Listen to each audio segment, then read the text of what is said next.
Hello, and welcome back for another episode of the Real Returns Podcast, a podcast where we talk about the impact of investing. I'm your host, Andrew Reichert, and I'm excited for the episode today. I'm joined by none other than my colleague and friend, Josh Fischer.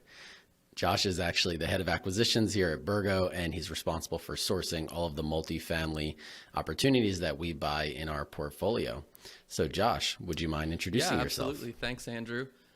So like Andrew said, I've been with Birgo basically since the beginning and have helped build our portfolio into what it is today, which is around 270 million in assets and 2,700 units. Been a super fun journey, really passionate about thinking about investing and thinking about deals and the relational side of our business. So just super excited to dive in and talk about the impact that we believe we're making on the world at Birgo. Awesome. Thanks, Josh. Well, how did you get into real estate? What's kind of a little bit of your background in terms of, what were you doing prior to Birgo and how did you end up here? Yeah, absolutely. So I actually have kind of extended family was into real estate. So I sort of grew up in the single family home world. My grandpa loved buying single family homes that were super run down and fixing them up, renting them, and building a portfolio that way. So I helped him from a really young age. My summers were always helping him tile and paint and that kind of stuff. So I fell in love with the asset class from a really young age. I actually did a deal with him when I was 15. We bought a duplex together for $16,900, and I went after high school. When class was done, I would go meet him and work on fixing up the property, and I just thought it was the coolest thing ever. So I love the idea of buying something that pays you into perpetuity. You kind of know what your costs are, and then it just continues to generate income forever. So I always knew it would be a part of my portfolio. And then after college, through a series of different events of trying to start a tech company and do some different things, I actually ended up having an opportunity to dive into real estate professionally, and I jumped at it, and it's been a really fun ride ever since. That's awesome. Now, when you say you guys were buying stuff that is super run down, in your words, I'm surprised that didn't scare you away from real estate. It was, I recognized I like this part of the business where I'm like having breakfast with Pap on a Saturday morning and somebody's knocking on his door with a check. Like I thought that was really cool, but I knew that I am not cut out to own and operate the kind of stuff that he did. It was. I just told a story to our team. I was doing a flip with him, and there was just this terrible smell coming out of the basement. The tenant had left, and he said, "Josh, why don't you go figure out what's going on down in the basement?" So I opened the door, and the tenant apparently didn't believe in having like a kitchen garbage can. They had just been scraping food and like throwing old stuff down the basement stairs. So I said, "Pap, there's a line and we've crossed it. I am not going to be working on this basement." So yeah, I knew that was not the kind of real estate that I wanted to do professionally. But he did very well. He was the son of Italian immigrants and was a Korean War vet, and he just had like a beat up Toyota pickup truck, and he would like drive around and fix leaky faucets all day. Like he just absolutely loved being a landlord, and was honestly really good to his tenants. He would always get his tenants like Christmas gifts, and that started getting me thinking about like, wow, this business really impacts people's lives. It's where they live, and the experience of having a good landlord or bad landlord can completely alter a really intimate part of someone's life. Well, I love the picture you painted. He had kind of this hustle mentality, as the millennials would call it. I think a lot of folks who came to the country, from somewhere else where they were less fortunate, have brought that mentality. And to your point, I think that they often appreciate that. They exude gratitude, and I think a lot of times that gratitude, translates to how they care for tenants. Yeah, he really had an unbelievable work ethic, and that's something that I don't think that I've reached his level, but I remember as he was nearing the end of his life and getting a little bit sicker, he was still like, sitting down on a chair with a roller, like painting walls and stuff. He just loved working on properties, and it's what kept him going. So yeah, absolutely. Yeah, that's fun. So those principles that you kind of learned from the early days, do you feel like any of that has translated to how you think about impact today in your role? Yeah, for sure. So, when I think about Birgo and the way that we're impacting people, again, like I mentioned, I think there are a few things more intimate to a person than where they live. Like, this is the space where they are spending enormous amounts of time. It's where they're raising families, and we get to touch a very personal part of people's lives. So, for me, I love hearing stories from our property managers about tenants who, the previous landlord, they couldn't get an answer to like simple maintenance requests like leaky faucets and broken toilets and things like that. And they say the person that owned this before, for years we were trying to get just simple things done, and like no one would answer the phone, and you guys are getting it done within a few days of getting a phone call. Like, this is just amazing. So this idea that we can literally meet people where they live and have a hugely positive impact just by like simple things like answering the phone when people call with maintenance requests or have questions, it totally changes their experience of their home, which is it's hugely motivating for myself, and I know for a lot of the people on our team.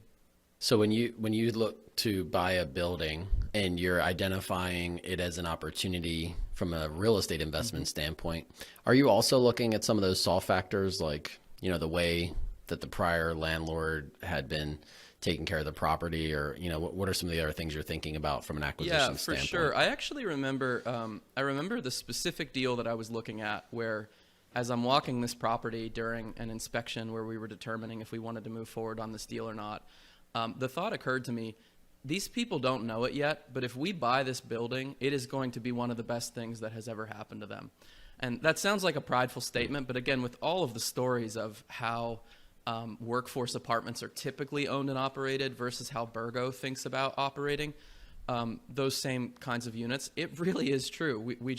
We believe in and do take care of our tenants in a way that most people that own this kind of stuff just don't. So that's really that's awakened me to that component of looking at a deal. We obviously have financial metrics and different things that we have to consider whenever we're looking at acquisitions, but we do think about the impact. Like, if there's a if there's a property that's run down and we think there's an opportunity to improve it and make it a really pleasant place to live in a really pleasant part of the community, that dovetails really nicely with our acquisitions thesis of what we're trying to accomplish on the financial side. So I think the two don't have to be opposite ends of the spectrum. You can think about having high quality investments, and you can think about making an impact, and they can dovetail together. When you're measuring, financial performance, are there ways you think about measuring impact from a metric standpoint? Specifically, you mentioned that it would be a good thing, for tenants if we bought that building. And I want to make sure, I kind of push you on that a little bit and see, hey, after we bought that building, is there a way in which, we actually can quantify or measure that actually happens? Yeah, it's a great question. So, a lot of it is anecdotal. We've gotten calls from like community, like components of the community. Like I think a police department called us about one building and said, like, hey, this property you guys bought was like a blight on the community, and you guys have really turned it around. Like, thank you so much. So a lot of them are anecdotal, but we have compiled what we call our Thrive report, which is where we're looking at actual quantifiable metrics that we think measure impact in a way that feels a little bit less soft than that. So we're still working to determine, are these the right metrics? Are these the things that actually move the needle in people's lives? But we are thinking about what are the actual quantifiable metrics that measure impact. And is there any aspect of that you feel like is unique just in terms of how you think about impact on behalf of the organization compared to, any other organization that might want to do things well, but maybe doesn't think about impact the way that you do? Yeah. So I don't believe in I think societally we can tend to think that there's like the work that a business does, And then there's this like little footnote on the website that says like, we care about people and we donate 0.5% of all the profits from this one particular project to serve this underserved population. And of course there's nothing wrong with that. It's wonderful to be philanthropic and give to charity. But I think what that subtly signals is that there's impact over here, and then there's like what we actually do, and they're two separate things. And I think that just doesn't have to be the case. It's not there's work over here, like here's what we make and sell, and oh, by the way, we donate 0.5% of profits. The work itself is impactful, and what the business does should be set up that everybody believes we are making a positive dent in the world through like our business itself. So we actually have impact built into our investment thesis. Like our sort of one line elevator pitch for what we do is stabilized but underutilized workforce housing.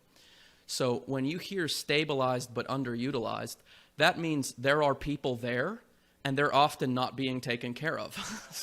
So the underutilized component is a part of our thesis where we're saying we are actively looking to acquire apartment communities where things aren't going as well as they could be. And we're going to come in, we're going to put a business plan together for that property.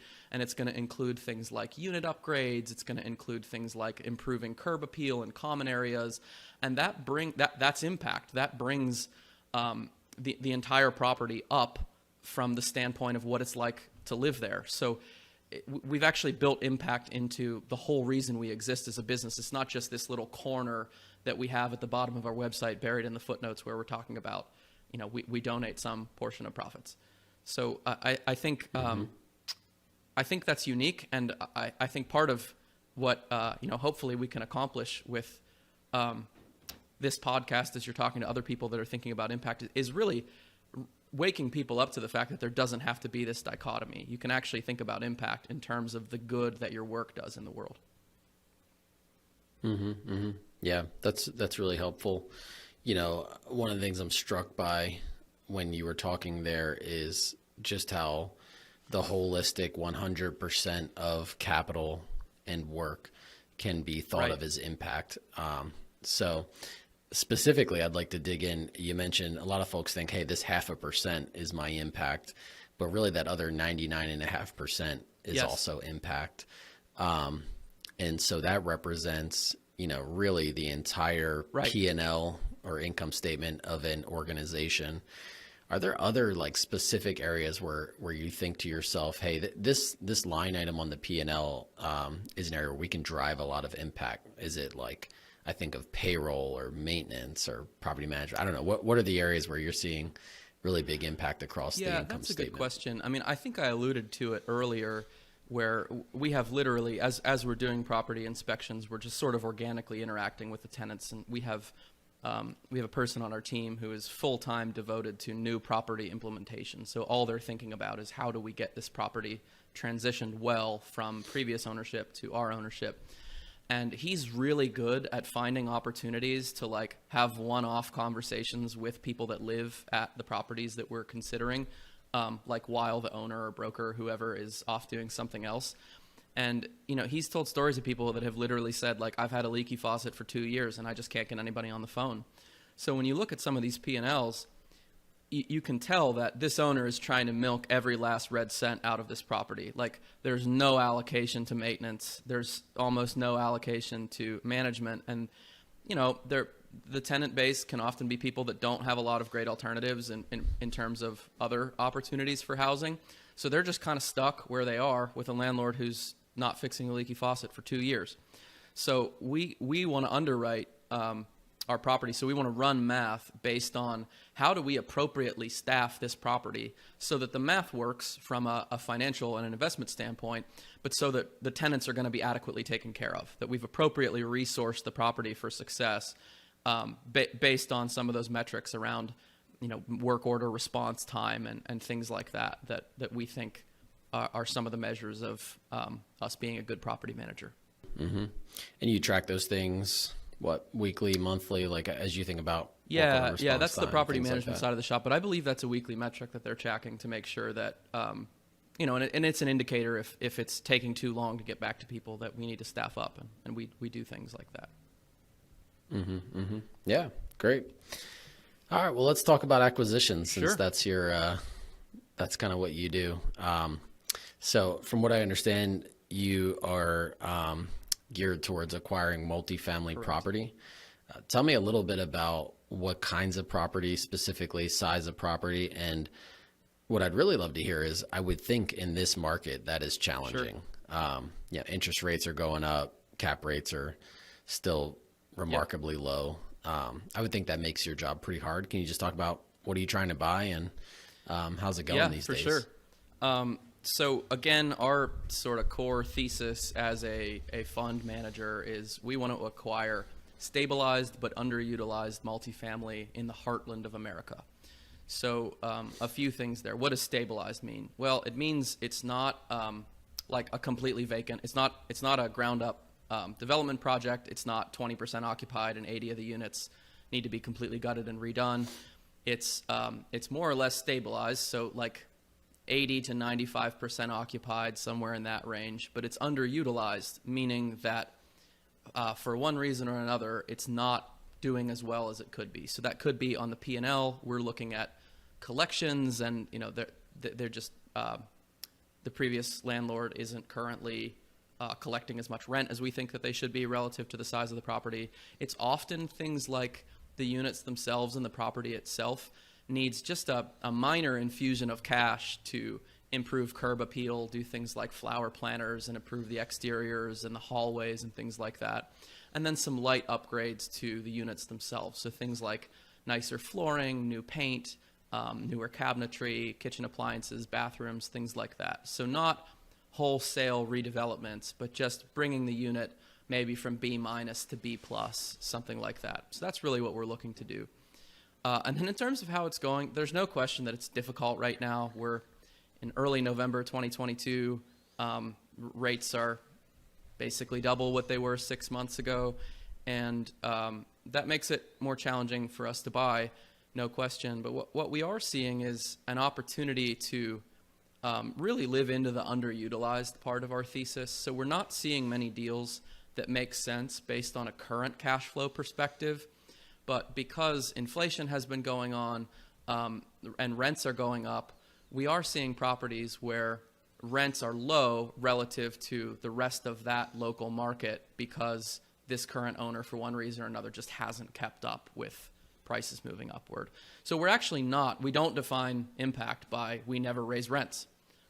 We do believe that we can provide a great experience for our tenants and get properties to more or less market rent levels in a way that is still ethical and still providing impact, but helps the property make more financial sense and helps us be able to own it long term profitably.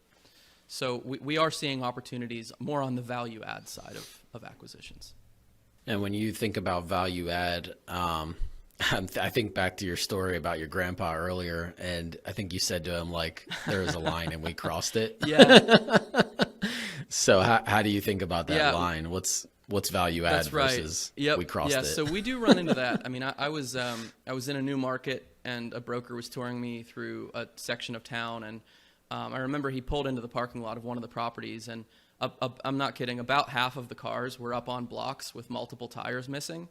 And I just told him, hey, this isn't our niche. Like, this isn't something that we do. So properties that are incredibly challenging from a property management standpoint, we actually, a broker brought us a property that it was like basically an active crime scene. Like, there had been multiple violent crimes that had taken place at this asset over the last 18 months. And again, that's just not what we do. We think about impact holistically.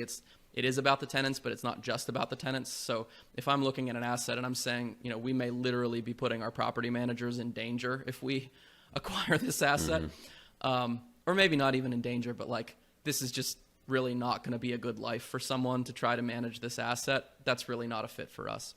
So not the stuff that tenants are opening the basement door and scraping old food down the stairs. That's a little bit too aggressive for us.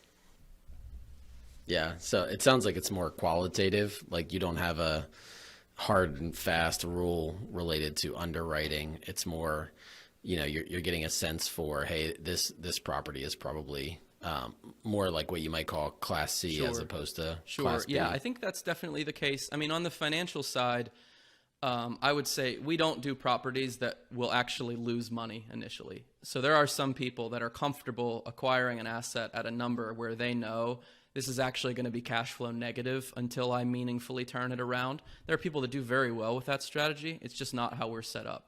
So we want to see at least nominal cash flow initially.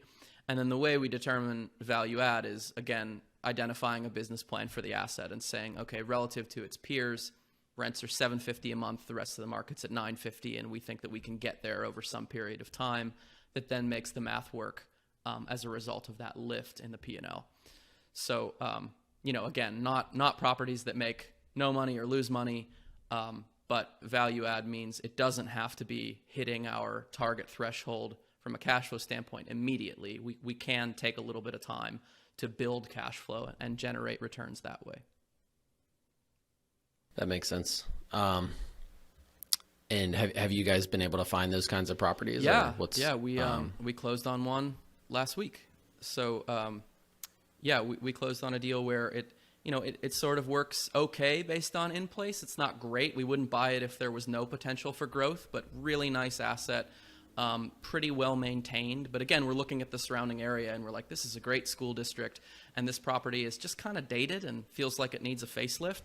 And when we do that over time, and we're not going to come in and evict everybody and do it overnight, we're going to kind of, as tenants organically turn units, we'll bring them from kind of a B- place to a B+ place and grow the rent roll that way.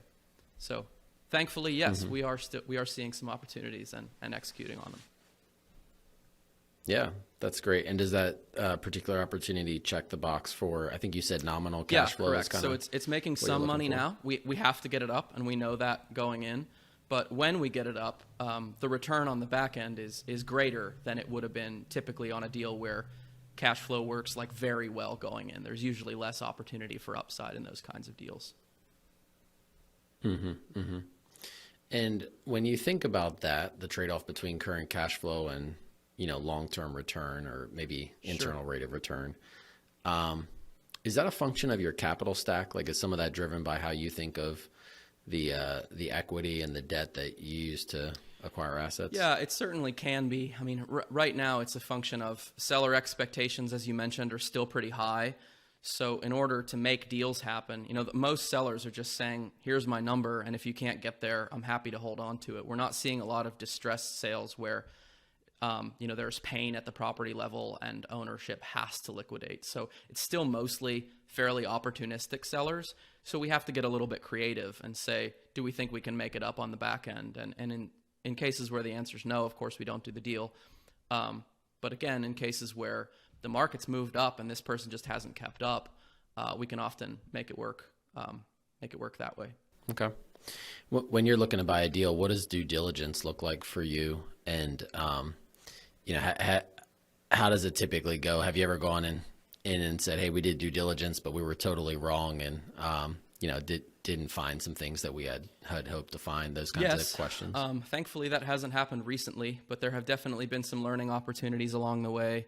And whenever I'm initiating a new relationship, whether it's a seller or broker, I always tell them, we want to be as open book with you as possible with how we're looking at this deal, because none of us want surprises through the deal making process. One of the worst parts of my job is when we're halfway into diligence and I know that I've got to go to this owner and say, this is not the deal we thought we were getting for XYZ reason, and we need to talk about a price reduction. Nobody likes that conversation, and we actually pride ourselves on not having to have that conversation very often. So it looks like a lot of work on the front end. It looks like asking the seller, what am I missing? Here are the 3 big items that we know are going to need to be replaced. We know it needs 3 new roofs and a new boiler, and we're accounting for all that. Am I missing anything? Because we are going to find out, and none of us want to have that conversation. So we'd rather know now rather than down the line. So it's really open and honest conversations with the other side of the table early. And then we run a really rigorous diligence process. So we comb through about 3 years of profit and loss statements. We actually tie those out to individual leases and individual utility bills to make sure that the P&Ls are backed up by actual source materials. And then from a physical standpoint, we look at the whole building. So we look at the entire exterior, the grounds, the parking, the roof, siding, brickwork, all of that, all the common areas, the basements, the HVAC systems, electrical. So we're doing a really comprehensive review of the physical property to make sure that we know, one of the things that can ruin an investment is a big unplanned expense that wasn't a part of how you were thinking about the deal. So, it does happen, but we want to make sure we've done everything that we can to ensure that we know what we're buying from a physical real estate standpoint. And then we're also, we're involving other members of the team. It's not just the acquisitions team in a silo looking at the property and then we close and then we throw it at the property management team and say, here you go. We're getting our property management professionals who really know the area and what else is out there. And we're having them walk the units with us and saying, hey, here's what we think we can get for rent. And here's what we think we're going to spend. What do you think? You know vendors. What do you think it's going to cost? Where do you think we're going to be? And that is super valuable input. And I think a lot of other investors, in my experience, they kind of have the investment side of the shop, and then they've got the operations side of the shop, or maybe they don't even have that side of the shop. That's completely third party. So we try to marry those two divisions kind of as quickly as possible to make sure we're all on the same page with how we think this is going to work after we acquire the property. Okay. Well, given that you go through what seems like a pretty rigorous due diligence process, I would think there are some instances where you go through that and you say, hey, we're just not going to buy this deal. There were some surprises along the way, or you and the seller can't come to agreement on, a price reduction related to some of those surprises. What would you say are like the percentage of deals you end up buying that you get under contract compared to the ones that ultimately don't work because of that due diligence process? I would say we buy the vast majority of what we put under contract. I think we've terminated like maybe 3 deals in the course of our history as a result of there was just something that came up that we didn't know about on the front end. At times it's been the seller's fault. We had a property where it wasn't disclosed to us that the entire tenant base was Section 8, and we're okay with some, but you have to be set up differently to operate that kind of thing. So just from an operational standpoint, that was something that wasn't disclosed to us, and we couldn't move forward with the deal. But we have also had, earlier in our kind of inception, we've had some egg on our face on some deals where we didn't ask those questions, like, here's what we're underwriting, what are we missing, what do we need to know about? So should the seller have told us? Probably, but we don't want it to be on them. We want to do everything that we can do to be a good investor and a good partner with these sellers to say, here's everything we're looking at. Is this comprehensive, or should we be looking somewhere else? Yeah, that makes sense. And it sounds like by and large, you're not hitting snags that are significant enough to terminate the deal. I mean, you said 3 deals out of 60? 70. So you're at you're buying 95% of the stuff you're getting under contract. So most of that due diligence, it sounds like, is more for your benefit to really know the property. And oftentimes you're still moving forward with the transaction, even if there is some messiness that you're finding along the way. That's right. And we, we really try to be, I use the phrase like our partner on the seller side. And that's really how we try to think of it. We don't want to have an adversarial relationship. We don't want it to feel like us versus them through the transaction. We're basically saying, like, look, we all want the same thing. You're looking for an exit. We're in growth mode. Let's just get on the same side of the table and look at what the issues are and see how we can solve. So I think that's one of the things that we really put a lot of emphasis on is a really relational approach to the deal-making process, so that when there are snags, we're just saying, like, hey, this came up. I'm not blaming you. I don't think it's your fault. It's just something that we're looking at now. How do we overcome this? And we're really looking at them as our partners and getting across the goal line at the closing table and trying to work together. And does it work every time? No. There are a few times where they say, that's fine. I'd rather keep the asset, and we can be okay with that. But for the most part, I think that approach gets people on the same side of the table and gets them thinking rationally, like, yeah, if I were buying this, that'd be something I'd be concerned about too. So let's talk about how we can overcome that. Yeah, I love that approach. Thinking of them as a partner and getting rid of feeling like you're on the opposite side of the table. All right, last question, then we'll move on to the Sure. lightning round. As you think about acquiring an asset, I would think that there's a lot of work involved in that transition. And I would also think that it could have the tendency to be pretty anxiety producing for the Sure. tenants. New owners coming in, what are they going to be like? Are they going to kick me out? So what does it look like to transition an asset into ownership, of sort of your department and your organization? Yeah, so I would state we certainly don't do this perfectly every time, but this is another area where we've put a lot of thought and resources because it is anxiety inducing. When tenants learn that somebody bought my building, most owners don't want tenants to know that when you're inspecting the property, it's for a sale because they don't want people to get freaked out and talk and start to move and things like that. So the answer is we have a full-time person, like I mentioned, who's just devoted to what we call new property implementation. So their job is to help make sure that the transition is as smooth as possible, that we've gotten all the information we need from the seller, and that our property managers really understand what we're trying to accomplish at the property. So like I mentioned, we work cross-functionally between not just the acquisitions team, but we bring asset management and property management. And before closing, we walk them through the budget. And they've been involved in building the budget as well along the process. But we want to make sure that the actual property manager who's going to be managing the property understands the full P&L. So here's what we're expecting from a rent standpoint. And, in other instances where it's less of a value add deal, it might be we think rents are basically where they should be. So we're just looking for 3% inflation increases, back in the good old days when inflation was 3%. And then here's what every line item in the P&L means. So this snow plowing line item is tied to this contract with this vendor, and we've got them set up for you. So we want to make sure that the person managing the asset really understands what the business plan is. And then, we actually walk the property and introduce ourselves on the day of closing. So we help get tenants, we have welcome packets. We help tenants get acclimated to the way that we manage property and really want to make them feel as, kind of safe and secure as possible that, being a Birgo tenant is going to be a great experience.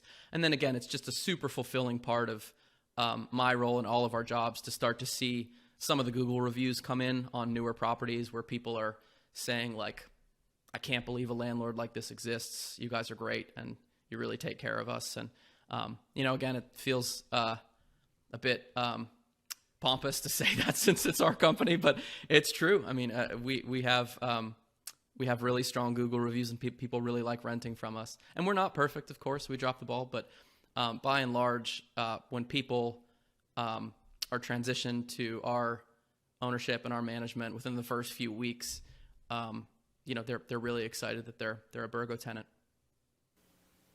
Mm-hmm. Yeah, that's awesome. Do you check those Google reviews? I do. Out personally, Yeah. I pop onto our on Google once in a while. If I'm ever having a down day, that's one of the things that can perk you back up. Yeah, it could go either way, though. True. I assume, Yeah. right? I mean, depending on what the most recent true. person had to say. But I'll have to check those out.